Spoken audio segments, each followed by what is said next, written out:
राष्ट्रवादी काँग्रेस पार्टीचे कार्यकर्ते हे दिशाहीन आणि अनाथ झाल्यासारखे झालेले आहेत. अर्जुनी मोरगाव विधानसभा क्षेत्र जेवढी विकास कामे झाली नव्हती ती माझ्या वडिलांनी गत 2 वर्षामध्ये केली.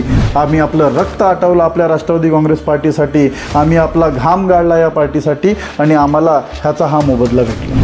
नमस्कार, मी रश्मी खेडीकर. महाराष्ट्राचा महासंग्राम या विशेष भागात आपण अर्जुनी मोरगाव या विधानसभा क्षेत्रात आलेलो आहोत आणि आज आपण आपला हक्काचा माणूस अशी त्यांची एक ओळख आहे. आपण आज चर्चा करणार आहोत डॉक्टर सुगत चंद्रिकापुरे यांच्यासोबत आणि आता नुकतेच त्यांना प्रहार जनशक्तीकडनं जी आहे उमेदवारी सुद्धा घोषित झालेली आहे आणि जाणून घेऊयात त्यांचं या निवडणुकीमध्ये काय विजन असणार आहे. दादा, तुमचं नवराष्ट्रमध्ये खूप खूप स्वागत. नमस्कार ताई.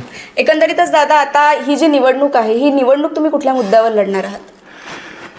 ही निवडणूक आम्ही प्रहार जनशक्ती संघटन याच्या पाठिंब्याने आणि ही निवडणूक आम्ही आपल्या अर्जुनी मोरगाव विधानसभा क्षेत्रातील राष्ट्रवादी काँग्रेस पक्ष ह्याच्यावरती झालेल्या अन्याय आणि अत्याचाराच्या खिलाफ ही निवडणूक लढणार आहे आणि तत्वतः ज्या इथल्या जनतेवरसुद्धा जो अन्याय अत्याचार झाला आणि त्याच्यासाठी सुद्धा लढणार आहे आणि या क्षेत्रातील सर्वांगीण विकास कसा करायचा, या क्षेत्रामध्ये आपलं विकासाचं विजन काय राहणार आहे, या सर्व मुद्द्यांवरती आपण ही निवडणूक लढणार आहे. बिलकुल बिलकुल दादा, आता आपण पाहतोय की प्रहार ही संघटना जी आहे मोठ्या प्रमाणात शेतकऱ्यांसाठी तर काम करत असतात, सोबत दिव्यांगासाठी सुद्धा ही रस्त्यावर येत असते, त्यांच्यासाठी मदत करत असते, काम करत असते. या विधानसभा क्षेत्रामध्ये दिव्यांगासाठी काय काम केले गेले किंवा काय नियोजन तुम्ही करणार आहात? दिव्यांगांसाठी आमचे नेते आमदार बच्चूभाऊ कडू ह्यांचं एक फार विशाल असं कार्य आहे आणि दिव्यांगांसाठी त्यांचे मोठमोठे आंदोलनं होत राहतात. दिव्यांगांसाठी सरकारला आळीस आणून ते स्कीम्स सरकारकडनं दिव्यांगांसाठी मान्यता प्राप्त करून घेत राहतात आणि वेगवेगळ्या सरकारच्या योजनेतनं आम्ही दिव्यांगांसाठी काही साहित्य पुरवणे किंवा त्यांना त्यांच्या विकासासाठी अजून काही मदत करणे आणि त्यांना काहीतरी लाभान्वित करता येणे जेणेकरून त्यांना जीवनव्यापन करण्यासाठी मदत होईल अशा प्रकारच्या स्कीम्समध्ये आपण मदत करतो. बिलकुल दादा, आता जर आपण पाहिलं महायुती महाविकास आघाडी तर लढती होती, पण तिसरी आघाडी म्हणून परिवर्तन महाशक्ती जे आहे ते झाली आहे. पण असा विरोधकांकडून आघाडीकडून असा आरोप होतोय की वोटिंग डिस्ट्रीब्युशनसाठी जी आहे ही पार्टी काम करते किंवा मग BJP पार्ट B असं सुद्धा म्हटलं जाते, असे आरोप होते. यावर काय सांगाल? बघा, आज अर्जुनी मोरगाव विधानसभा क्षेत्रातील एक निष्ठावंत राष्ट्रवादी काँग्रेस पार्टीच्या कार्यकर्त्याची विधानसभेची तिकीट कापून जिथे महायुतीच्या धर्माच्या नुसार भारतीय जनता पार्टी, राष्ट्रवादी काँग्रेस पार्टी आणि शिवसेना हे सम्मिलित आहेत, यांची तिकीट कापून एका भारतीय जनता पार्टीच्या नेत्याला रातोरात आमच्या क्षेत्रामध्ये येऊन राष्ट्रवादी काँग्रेस पार्टीचा नेता बनवला. तर जर भारतीय जनता पार्टीचा नेताच जर इथनं इलेक्शन लढत असेल, तो राष्ट्रवादीला BJPमय करत असेल, तर ही BJPची B टीम होऊ शकत नाही. हे तुमच्या प्रश्नाचं पहिलं उत्तर आहे. आणि जर तुम्ही पाहिलं तर हे समाजातल्या तळागाळातल्या लोकांना ही परिवर्तन महाशक्ती जी आहे ही मदतीला नेहमी त्यांच्यासाठी धावत असते. ह्यात आपले बच्चूभाऊ कडू असतील, संभाजी ब्रिगेडचे आपले महाराज असतील, तर हे सर्व लोकांचं सामाजिक कार्य बोलतं. हे इलेक्शनमध्ये कोणाचे वोट कापायचे आहेत किंवा कोणत्या तरी महाविकास आघाडीला किंवा महायुतीला मदत करायची आहे ह्याच्यासाठी कार्य न करता हे जनतेसाठी नेहमी सतत कार्यरत असतात. आणि याच विचारधारेला प्रेरित होऊन जेव्हा मी विचार केला की आजच्या तारखेला हे पक्षीय राजकारण फार गडूळ आणि फार घाणेरडं झालेलं आहे. आता पक्षामध्ये सामान्य कार्यकर्त्याची आणि पक्षाला मोठा करणाऱ्या कार्यकर्त्याची जेव्हा लायकी राहत नाही, त्यांना असं वाटतं की या माणसाला आपण कधी उचलून फेकू शकतो आणि कधी कोणाला माणसाला इथे येऊन बसवू शकतो. तर मला असं वाटतं की दिवसेंदिवस सामान्य माणसाचा विश्वास या पक्षीय राजकारणावरनं उठत चालला. मग तो राष्ट्रवादी काँग्रेस पार्टी असो, भारतीय जनता पार्टी असो, शिवसेना असो की काँग्रेस असो. आणि म्हणून मला प्रहार जनशक्ती या संघटनेचं काम मला आवडलं. बच्चूभाऊ ज्या प्रकारे गोरगरिबांची मदत करतात, ज्या प्रकारे दिव्यांगांची मदत करतात, ज्या प्रकारे फैसला ऑन द स्पॉट करतात, ज्या प्रकारे ते समाजातील प्रत्येक घटकासाठी झटतात, म्हणून अशा माणसाच्या संघटनेमध्ये जर आपण जाऊन अशा प्रकारचं इलेक्शन जर आपण अन्यायाच्या खिलाफ जर लढवलं तर निश्चित रूपानं मला असं वाटतं, कारण जनतेला सुद्धा एक पर्याय हवा आहे आणि म्हणूनच ही परिवर्तन महाशक्तीचा हा जो पर्याय आपण जनतेच्या समोर देऊ. कारण की आज भारतीय जनता पार्टीचे नेते राष्ट्रवादीचे नेते होऊन गेले रातोरात. राष्ट्रवादी काँग्रेस पार्टीचे कार्यकर्ते हे दिशाहीन आणि अनाथ झाल्यासारखे झालेले आहेत अर्जुनी मोरगाव विधानसभा क्षेत्रात. त्यांना कळत नाही आहे की काय करायचं. भारतीय जनता पार्टीचे लोक जे कालपर्यंत विचार करत होते की आम्ही भारतीय जनता पार्टीचे, त्यांचा नेता रातोरात घडीच्या चिन्हावरती ते इलेक्शन लढायला लागला, ते सुद्धा संभ्रमित झालेले आहेत की काम करायचं कोणाचं, विचारधारा बघायची कोणाची. बिचारे कार्यकर्ते रात्रंदिवस जमिनीवरती झटत राहतात, आपल्या आपल्या पक्षाची विचारधारा चालवत राहतात आणि वरच्या लोक आपल्या फायद्यासाठी काहीतरी संधी करून या अशा प्रकारचे विभत्स आणि असे अभद्र निर्णय घेतात, ज्याचा परिणाम हा खालच्या लेवलवरती दिसतो. म्हणून आज लोकांनी ठरवलेलं आहे की ह्याचं उत्तर एका धर्मनिरपेक्ष, गोरगरिबांना मदत करणारा, लोकांना झटणाऱ्या अशा परिवर्तनाच्या एका संघटनेसोबत राहून, माझ्यासोबत राहून इथे आपल्याला दाखवून द्यायचं आहे की पक्षीय राजकारण हे गडूळ झालेलं आहे आणि एक सक्षम पर्याय म्हणून आपण या क्षेत्रामध्ये जी विकासाचं विजन घेऊन इथे चाललो आहे. आमच्या वडिलांची तर तिकीट त्यांनी कापलीच. आजपर्यंत भूतोन भविष्य 25 वर्ष या विधानसभा क्षेत्रामध्ये जेवढी विकास कामे झाली नव्हती ती माझ्या वडिलांनी गत 2 वर्षामध्ये केली.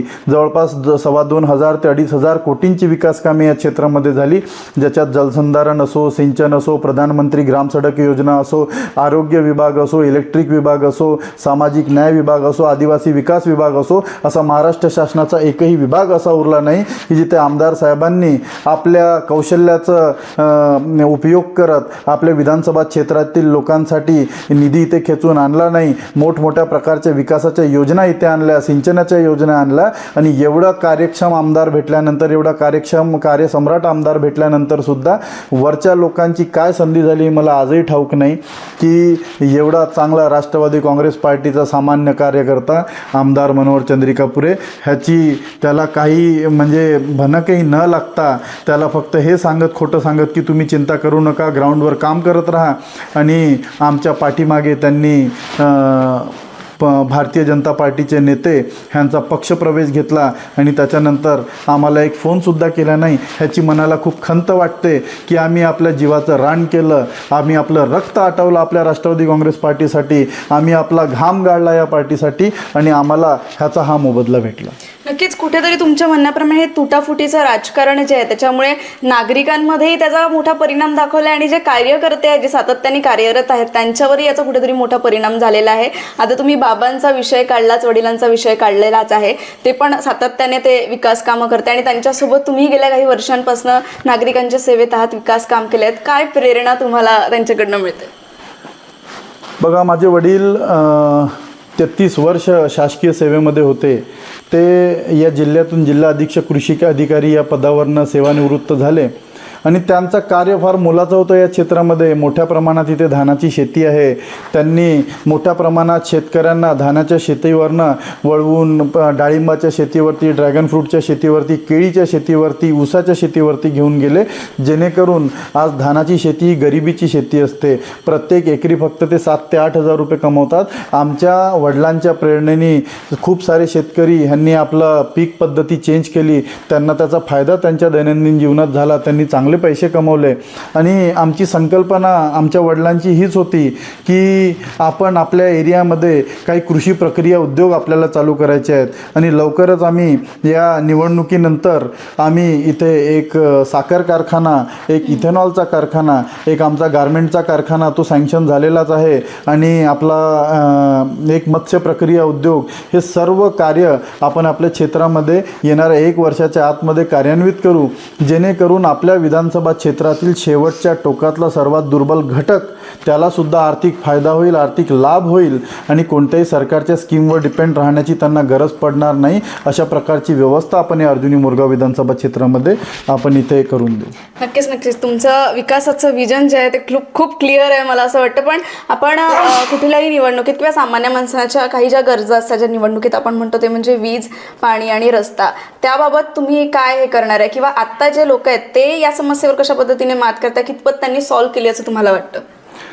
माझ्यानुसार आजच्या तारखेला 80% समस्या रस्त्याच्या, रोडच्या, कोणत्याही प्रकारच्या विकास कामांच्या आमच्या वडिलांनी जेवढी निधी महाराष्ट्र शासनातनं खेचून आणली त्या सँक्शन झालेल्या आहेत आणि वाचलेले 20% कामसुद्धा टेंडर पद्धतीमध्ये आहेत आणि मला वाटतं ते सुद्धा कार्यान्वित येणाऱ्या काळामध्ये होऊनच जातील. आणि जे आमचं विजन आहे, सरकार कोणाचीही असो पण ज्याला शासन आणि प्रशासनाचं ज्ञान असतं, कारण की त्यांनी 33 वर्ष शासनामध्ये प्रशासनात काम केलं होतं, तर शासनाकडनं काम कसं करून घेणं हे त्यांना कळतं आणि त्यांच्या सानिध्यात राहून ते मलासुद्धा कळतं. आणि कशा प्रकारे आपण विरोधी पक्षात राहू की सत्ता पक्षात राहू, आपण आपल्या क्षेत्रातील जनतेचं काम कसं करून घेणं ही आपली प्रायोरिटी असते आणि त्याच प्रायोरिटीवर आपण पुढे चालणार आहोत. बिलकुल बिलकुल दादा, नक्कीच. शेवटी मी तुम्हाला इतकंच विचारेन की आपल्या प्रेक्षकांना तुम्ही काय सांगणार, नागरिकांना तुम्ही काय सांगणार?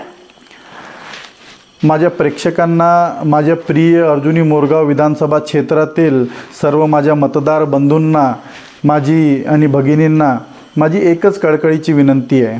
आज मी, माझे वडील, माझा पक्ष हा आहत झालेला आहे. एक सामान्य कार्यकर्ता ज्यांनी पक्षाला एका रोपट्यापासून आज एवढं मोठं वटवृक्ष इथे केलं आणि त्या वटवृक्षाला एका रातोरात कापण्याचं काम वरिष्ठ नेत्यांकडनं झालेलं आहे. आज आपलं एवढं मोठं वटवृक्ष जमिनीवर कोसळलं आणि मला पुन्हा अशी इच्छा आहे की आपल्या सर्व कार्यकर्त्यांना आणि सर्व मतदार बंधूंना हे सांगायचं की महाराष्ट्रामध्ये राजकारण हे फार गढूळ झालेलं आहे. कोणत्या पक्षावर विश्वास करायचा हे आज आपल्याला समजत नाही आणि राजकारणात कोण कोणासोबत असतो आणि कोण कोणासोबत राहत नाही हे सुद्धा कळत नाही. तुमच्यासोबतचे लोक तुमच्यासोबत धोका करतात हे जेव्हा तुम्हाला कळतं तर मनाला दुःख वाटतं. आणि खरंच जेव्हा लोक म्हणतात की हा राजकारण जे आहे हे बेकार लोकांचं काम असतं, जे काही हे असतं, तर मला या जे कृत्य आमच्या पार्टीकडनं करण्यात आलेलं आहे त्याच्यामुळे मलासुद्धा असंच वाटलं. कारण की मी आणि माझे वडील आम्ही सरळ बोलणे आणि सरळ करणे एवढंच आम्हाला जमतं.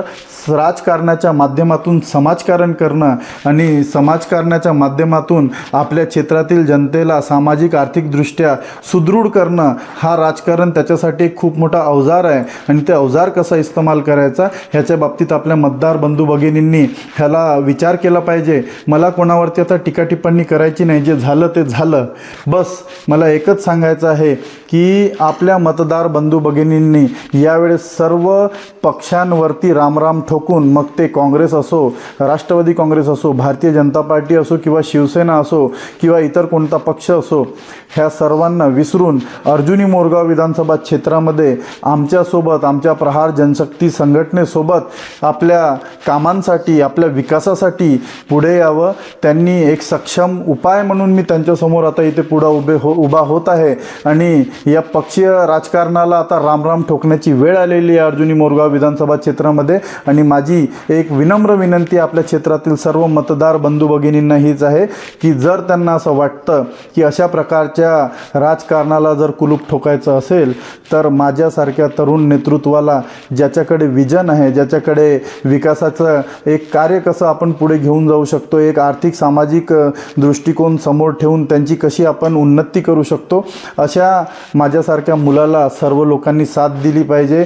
सर्व लोकांनी ताकदीने वन साईड वोटिंग करून प्रहार जनशक्तीला आणि मला या क्षेत्रामध्ये निवडून दिलं पाहिजे, जेणेकरून या क्षेत्रामध्ये आपण काय कमाल करून दाखवू शकतो हे निश्चित रूपाने येणाऱ्या काळामध्ये सर्व लोकांना माहिती होईल. नक्कीच नक्कीच दादा, तुमचं जे राजकारणातून समाजकारण करण्याचा जो उद्दिष्ट आहे तो नक्कीच पूर्ण होईल. आज तुम्ही नवराष्ट्राशी चर्चा केली, नवभारतची चर्चा केली, त्यासाठी आपले खूप खूप आभार आणि या तुमच्या पुढील वाटचालीसाठी तुम्हाला खूप खूप शुभेच्छा. धन्यवाद. तर एकंदरीतच आपण डॉक्टर सुगत दादासोबत आज चर्चा केलेली आहे. वडिलांच्या पावलावर पाऊल ठेवून ते विकास कामाकडे वळलेले आहे. अनेक तुटाफुटीचं राजकारण झालं, अनेकांची मनं तुटली, नागरिकांचा गोंधळ उडालेला आहे, कार्यकर्ते झाले, पण निवडणूक आहे, नागरिक नक्कीच विचार करून प्रत्येकाला मतदान करणार आणि अर्जुनी मोरगाव या विधानसभा क्षेत्रात पुढे काय होणार हे पाहणं महत्त्वाचं असणार आहे. याच्या अपडेट मी तुमच्यापर्यंत क्षणोक्षणी पोहोचवत राहणार आहे.